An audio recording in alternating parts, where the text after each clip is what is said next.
Ladies and gentlemen, Blake Maddux.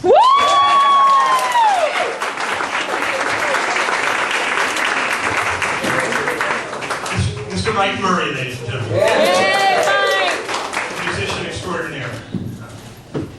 Yeah, a few things about the show. Can you hear me? Okay. A few things about the show so far. For you, those of you here at the beginning, you know, I've told Rick before, if he doesn't like comedians who badger old women in the audience, he doesn't have to have me back. It's good. We got a good applause when he asks how many are here for the first time, and I think it's great that he makes you feel welcome and everything. It's great to have you here. But what I don't like is that when I'm done with my set, he asks how many of you are here for the last time. I wish I could do that. I'm not from around here originally. I'm from a state in a part of the country called the Midwest. Anybody here from the Midwest? Really? Where? Anybody? Missouri, huh? Where in Missouri? Really? Kansas City. Oh, yeah? Okay, I don't really know where that is because I'm from Ohio. Nice to have you here. Go Browns! Yeah, go Browns. They still? Yeah. I don't follow tennis. But, I moved out here several years ago, and I love living around Boston. So many fascinating people, places, and things. One time over by the T, I saw a girl with a button on her backpack that said, "Think for yourself." So I tapped her on the shoulder and I said, "Think for yourself, man." And she said, "Yeah, that's right." And I said, "Okay, whatever you say." I like movies a lot. Great theaters in Boston. A lot of cool movies have been filmed here too. I think it's very unmasculine for a man to cry in a movie, though. I will come out with that. But having said that, I will say that there's one movie that I've seen in my life that made me cry, and that was Philadelphia. Anybody see that one? Yeah. I just thought it was really sad at the end when that law firm lost the case and had to pay that guy all that money. Nothing prepared me for that. I used to live a little closer to Harvard Square, and I would walk home from the T at night after work, and I'd pass by this shop nearby that has a sign out front that says over 1,000 hard-to-find fragrances. And so I never went in because I thought that meant the store was poorly organized. Like we have them, but good luck locating them. Apparently that's not what it means. And I've made that mistake a lot throughout my life, misinterpreting simple words and phrases like that. For a long time I thought a non-profit organization was one that needed to try harder. Advertise, get the name out. And they always amplify that fact. They say, "We are a non-profit organization." So I always felt sorry for them. When I first went off to college, I met this really sweet girl named Shelly. She was a psychology major, and we became good friends very quickly. And she told me, "Blake, you have a type A personality." And I laughed and said, "No, I don't think that's possible, Shelly." And she says, "Why? There's nothing wrong with that. A lot of people have a type A personality." And I said, "Yeah, I know, but I've never even been to the capital of Taiwan."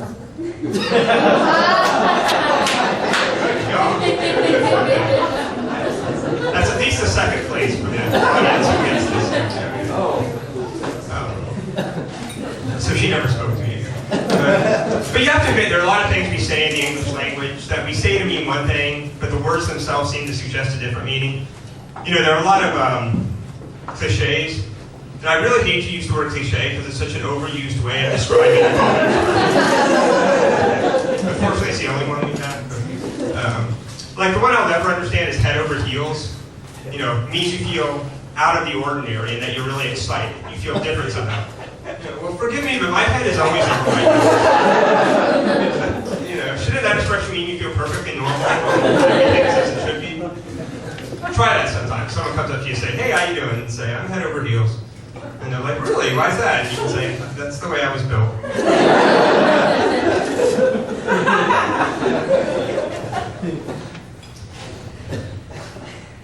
So anyway, my name is Blake Maddux.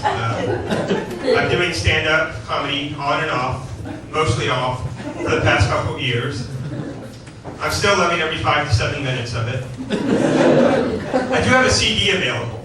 If anybody's interested in seeing me after the show, we'll make some sort of arrangement.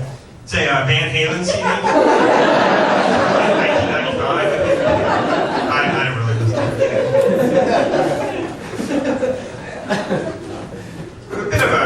A bit of a political junkie. I don't do a lot of comic comedy about current events, though. I would like to make a few comments, though, about current events. I don't know if you've heard, but the bounty on Osama bin Laden's head has been doubled.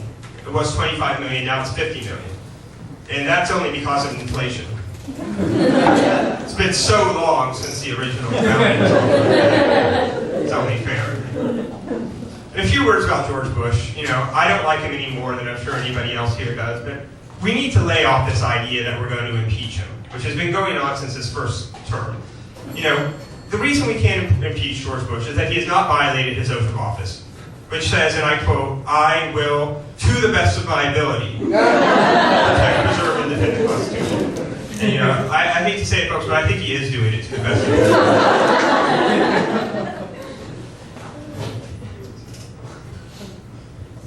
One time I bought a 20-ounce bottle of Sprite, and I didn't realize at the time that there was a tick inside of it. Yeah, I drank it and I got lemon-lime disease. First ever case of that. A lot of people say that we should question assumptions. I've been thinking about it, and I'm not so sure we should.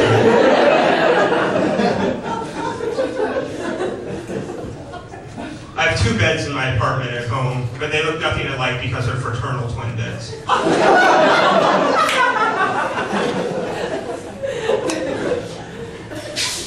Well, anyway, like most comedians, I've had a bad history with relationships. That's changed recently, which is good, but for most of my life, I had nothing but long-distance relationships, because women would have come anywhere near me. And then for a while, I did 8-minute dating.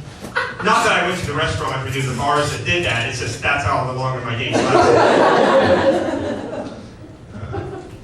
The last girl I was sort of seeing wasn't really a serious relationship. She came up to me after about a month and was like, "Blake, I think we should start seeing other people." And I said, "Really? Why do you say that?" And she said, "Because I've started doing it, and it's really well."